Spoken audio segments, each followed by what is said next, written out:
බර නිව්ටන් 100ක් වෙන වස්තුවක් සැහැල්ලු කේබල් ආධාරයෙන් රූප සටහනේ ආකාරයට මේ පිහිටීමේ සමතුලිතව පවත්වා ගන්නව නම් T1 සහ T2 ආතතිය ගණනය කරන්න.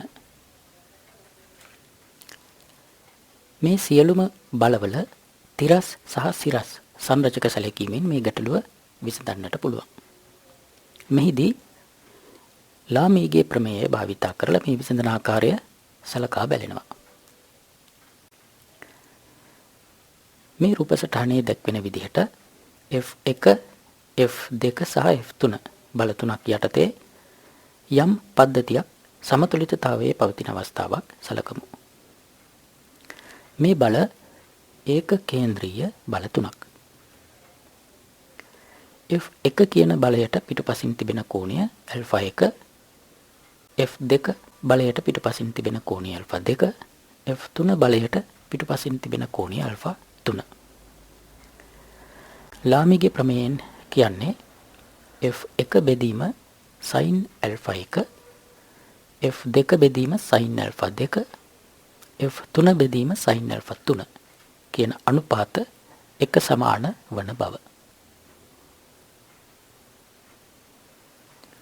F1 බෙදීම sin α1 සමානයි F2 බෙදීම sin α2 සමානයි F3 බෙදීම sin α3. ඒ අනුව මේ ගැටලුවේ බල තුන වෙන්නේ T1, T2 සහ නිව්ටන් 100 කියන බල. මේ බල තුන යටතේ P ලක්ෂය සමතුලිතව පවතිනවා. T1 බලයට පිටුපසින් තිබෙන මේ කෝණය අංශක 90යි. මේ කෝණය අංශක 60යි. මේ කෝණය අංශක 90යි. ඒ නිසා මේ මුළු කෝණය අංශක 150යි. මේ කෝණය අංශක 90යි. මේ කෝණය අංශක 30යි. ඒ නිසා මේ මුළු කෝණය අංශක 120යි.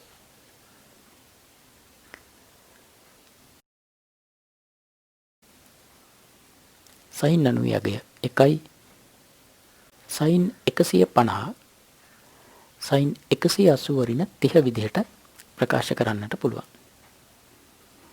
sin 180 ඍණ 30 sin 30ට සමානයි. sin 30 භාගයයි. sin 150 සහ sin 30 කැල්කියුලේටරයකින් බැලුවොත් එය භාගයක් නැත්නම් දශම පහක් විදිහට ලැබෙයි. sin 150යි sin 30යි සමානයි. මේ විදිහටම sin 120 කියන්නේ sin 180 ඍණ 60යි. sin 180 ඍණ 60 කියන්නේ sin 60යි. sin 60 මූල 3 බෙදීම 2යි. ඒ අනුව ප්‍රකාශනය මේ විදිහට ලැබෙනවා. මේ සම්බන්ධයට අනුව T1 නිව්ටන් 200 බෙදීම මූල 3යි. මේ සම්බන්ධයට අනුව T2 නිව්ටන් 100 බෙදීම මූල 3යි. මේ විදිහට ලාමීගේ ප්‍රමේය භාවිතා කරලා පහසුවෙන් මේ ආකාරයේ ගැටලු විසඳන්නට පුළුවන්.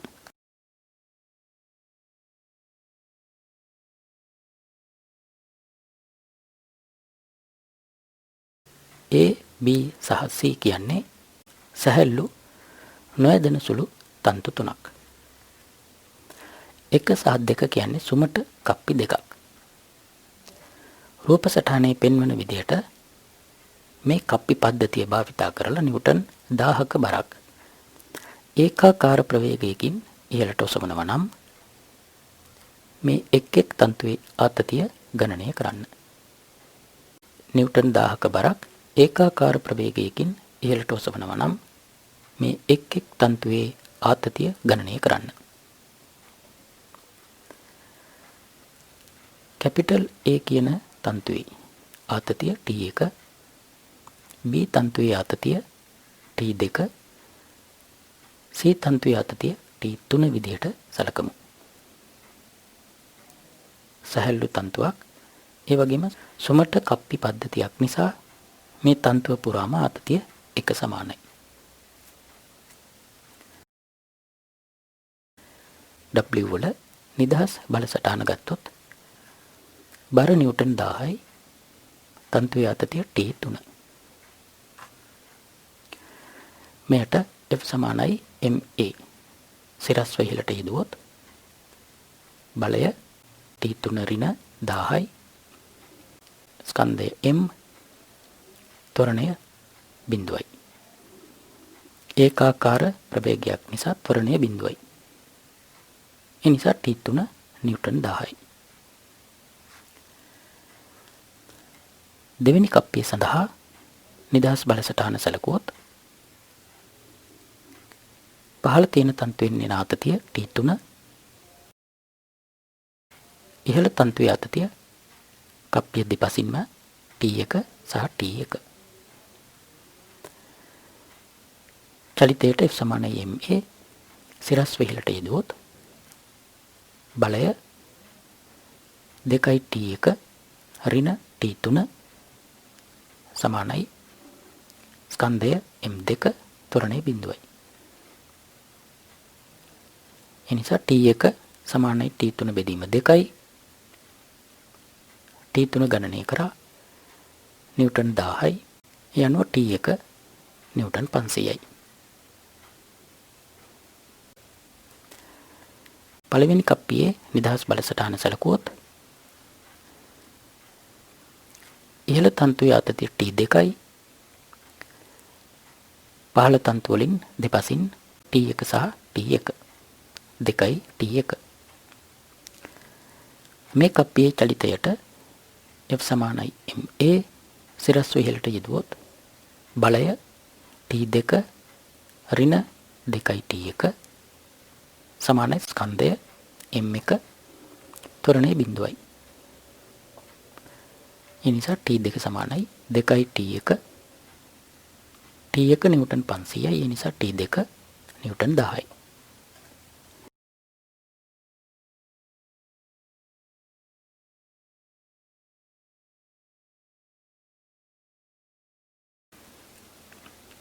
කිලෝග්‍රෑම් 1ක් සහ 3ක් වන මේ ස්කන්ධ දෙක සැහැල්ලු අවිතන්‍ය තන්තුවකින් සම්බන්ධ කර තිබෙනවා. තිරස් රළු පෘෂ්ඨයයි M ස්කන්ධයයි අතර ඝර්ෂණ සංගුණකය 0.2යි නම් මේ ස්කන්ධයේ ත්වරණයයි තන්තුවේ ආතතියයි ගණනය කරන්න. ගුරුත්වජ ත්වරණය තප්පර වර්ගයට මීටර් 10යි. ඒ වගේම කප්පිය සුමට කප්පියක්.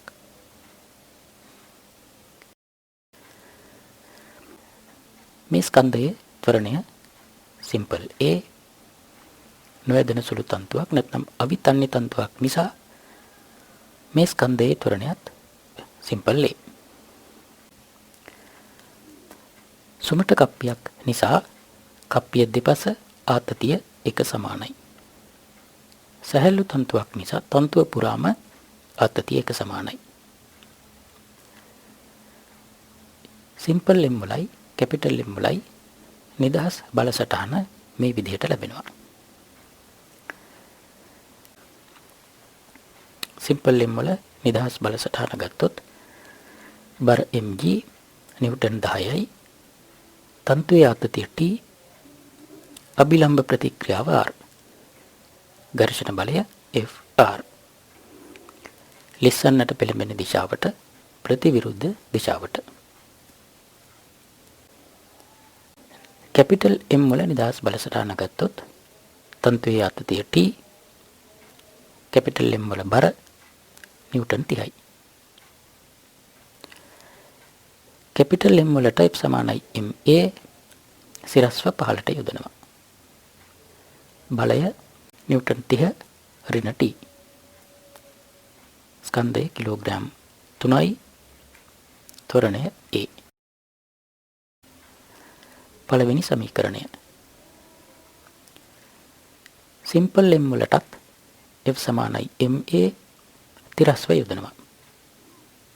බලය T ඍණ Fr. Fr කියන්නේ ඝර්ෂණ බලය. ස්කන්ධය කිලෝග්‍රෑම් 1යි. ත්වරණය A.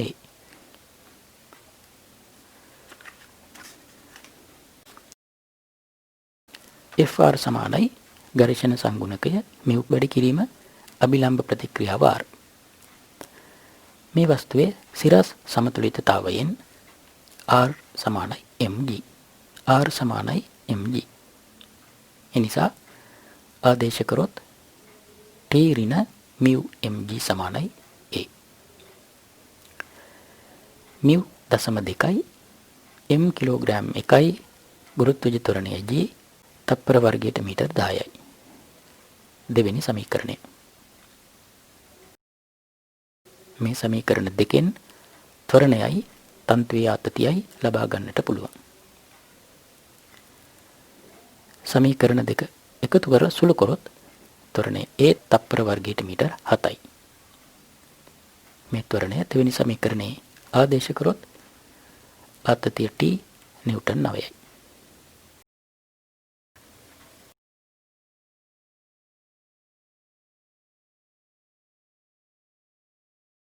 M1, M2 සහ M3 ස්කන්ධ තුනක් 1 සහ 2 කියන සැහැල්ලු තන්තු දෙකකින් සම්බන්ධ කර තිබෙනවා. M3 මත යොදන නිව්ටන් 24ක බලය නිසා පද්ධතියේ ඇතිවන ත්වරණයයි 1 සහ 2 තන්තුවල ආතතියයි ගණනය කරන්න.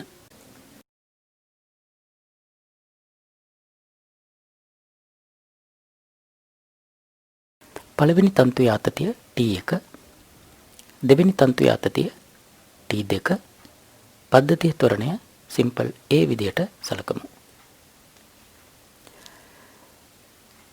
මේ සම්පූර්ණ පද්ධතියේ නිදහස් බලසටහන සැලකුවොත් පද්ධතියේම ස්කන්ධය M1, M2, M3 කිලෝග්‍රෑම් 12යි. පද්ධතිය මත බලය නිව්ටන් 24යි. තන්තුවල ආතතිය අභ්‍යන්තර අන්‍යෝන්‍ය බල යුගලයක් විදිහට කැන්සල් වෙනවා. මේ පද්ධතියේ චලිතයට F සමානයි ma තිරස්ව යොදනවා. බලය නිව්ටන් 24යි, ස්කන්ධය කිලෝග්‍රෑම් 12යි, ත්වරණය සිම්පල් A. එනිසා සුළු කරොත් පද්ධතියේ ත්වරණය තප්පර වර්ගයට මීටර් 2යි. T1 ආතතිය ගණනය කරන්නට M1 සහ M2 කියන මේ පද්ධතියේ නිදහස් බලසටහන සලකමු. ස්කන්ධය M1 ධන M2 කිලෝග්‍රෑම් 6යි. මේ පද්ධතිය මත බලය T1යි. T2 අන්‍යෝන්‍ය බල යුගලයක් විදිහට පද්ධතිය තුල කැන්සල් වෙනවා. ත්වරණය ගණනය කරා තප්පර වර්ගයට මීටර් 2යි. මේ චලිතයට F සමානයි ma සමීකරණයෙන් T1 නිව්ටන් 12ක් විදිහට ලැබෙනවා. M1 නිදහස් බලසටහන සලකමු. ස්කන්ධය කිලෝග්‍රෑම් 2යි. M2 මත බලය T2යි. ත්වරණය A තප්පර වර්ගයට මීටර් 2යි. මේ චලිතයට F සමානයි ma සමීකරණයෙන් ආතතිය T2 නිව්ටන් 4යි. මේ විදිහට ගැටලුවේ අවශ්‍යතාවයට අනුව සුදුසු විදිහට පද්ධතිය තෝරගැනීමෙන් අදාළ පිළිතුර ලබා ගන්නට පුළුවන්.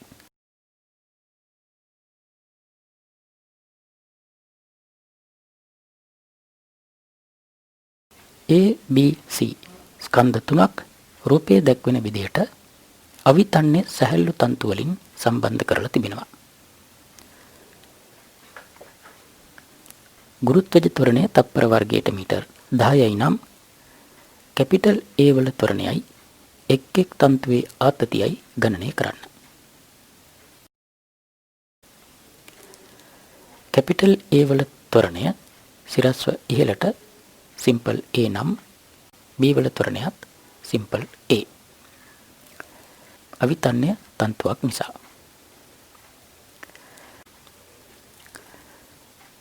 සුමට කප්පියක් ඒ වගේම සැහැල්ලු තන්තුවක් නිසා මේ තන්තුව පුරාම එකම ආතතියක්. ඒ ආතතිය T2. ඒ වගේම මේ තන්තුවේ ආතතිය T1. කැපිටල් A වල නිදහස් බල සටහන ගත්තොත් ස්කන්ධය කිලෝග්‍රෑම් 2යි. ඒ නිසා බර නිව්ටන් 20යි. තන්තුවේ ආතතිය T2. B සහ C කියන පද්ධතියේ නිදහස් බල සටහන ගත්තොත් පද්ධතියේ ස්කන්ධය කිලෝග්‍රෑම් 2.4 6යි. ඒ නිසා බර නිව්ටන් 60යි. තන්තුවේ ආතතිය T2.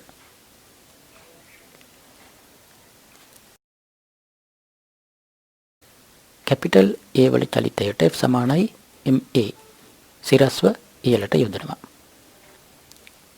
බලය T2 ඍණ 20 සමානයි ස්කන්ධය කිලෝග්‍රෑම් 2යි. ත්වරණය A. පළවෙනි සමීකරණය. B සහ C පද්ධතියට F සමානයි MA සිරස්ව පහළට යොදනවා. බලය 60 ඍණ T2 සමානයි ස්කන්ධය කිලෝග්‍රෑම් 6යි. ත්වරණය A. දෙවෙනි සමීකරණය. මේ සමීකරණ දෙක එකතු කරලා සුළු කරොත් ත්වරණය A තප්පර වර්ගයට මීටර් 5යි. මෙය පළවෙනි සමීකරණයේ ආදේශයෙන් T2 නිව්ටන් 30යි. T1 ගණනය කරන්නට C වල නිදහස් බල සටහන සැලකුවොත් C වල ස්කන්ධය කිලෝග්‍රෑම් 4යි. ඒ නිසා බර නිව්ටන් 40යි. තන්තුවේ ආතතිය T1. ත්වරණය A. C වල චලිතයට F සමානයි MA සිරස්ව පහළට යෙදීමෙන් බලය 40 ඍණ T1 සමානයි ස්කන්ධය 4යි කිලෝග්‍රෑම් 4යි. ත්වරණය A තප්පර වර්ගයට මීටර් 5යි. එනිසා T1 නිව්ටන් 20යි.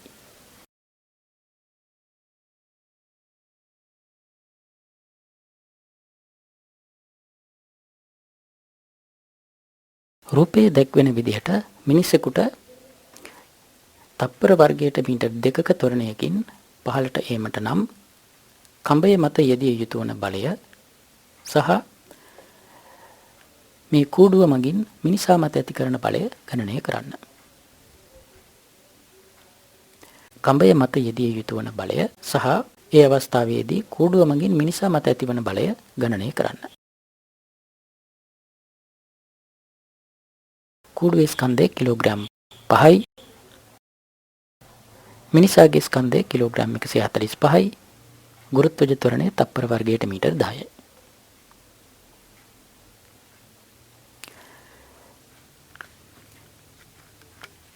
මිනිසා කඹය මත යොදන බලය T ඒ කඹේ ආතතියට සමානයි. මිනිසා කූඩුව මත යොදන බලය R.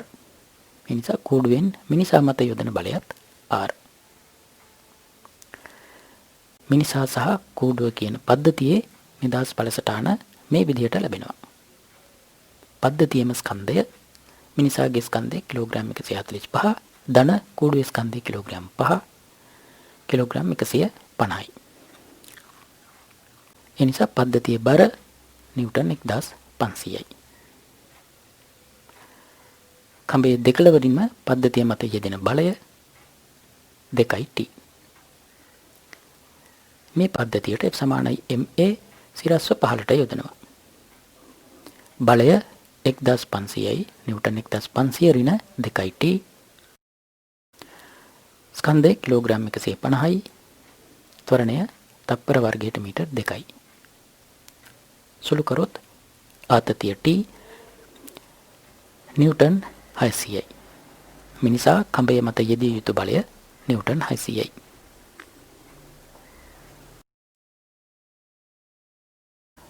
කූඩුව නිසා මිනිසා මත ඇතිවන බලය ගණනය කරන්නට මිනිසාගේ නිදහස් බල සටහන සැලකුවොත් ස්කන්ධය කිලෝග්‍රෑම් 145යි. ඒ නිසා බර නිව්ටන් 1450යි. කඹයෙන් මිනිසා මත ඇතිවන බලය T ගණනය කර නිව්ටන් 600යි. කූඩුවෙන් මිනිසා මත ඇතිවන බලය R. මේ චලිතයට F සමානයි MA සිරස්ව පහළට යොදනවා. බලය 1450 ඍණ R ඍණ නිව්ටන් 600යි. ස්කන්ධය කිලෝග්‍රෑම් 145යි. ත්වරණය තප්පර වර්ගයට මීටර් 2යි. සුළු කරොත් R නිව්ටන් 560යි. කෝඩුවෙන් මිනිසා මත යෙදෙන බලය නිව්ටන් 560යි.